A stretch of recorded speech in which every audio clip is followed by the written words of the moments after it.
Išbandyk ir tu.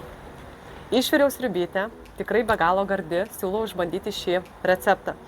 Tiesiog išviriau vištienos sultinį, jį panaudojau šitos sriubos virimui. Turėjau salieros stiebą, turėjau morkytę, raudonųjų lęšių, turėjau konservuotų avinžirnių ir viską išviriau ir sublenderiavau, įdėjau prieskonių druskytės, pipiriuko, paprikos, tiek saldžiosios paprikos, tiek rūkytos paprikos, ciberžolės truputėlį ir be jokių bulvių, tiršta, pakankamai tikrai sriuba ir galima valgyti su feta, galima tiesiog tą pačią virtą vištieną įsidėti pakepintą su svogūniukais arba tiesiog įsidėti ir tikrai be galo gardi sriuba.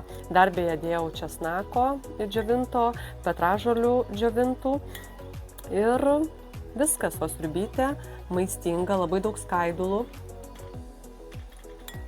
Baltymų gauname ir iš ankštinių, ir iš pačio sultinio.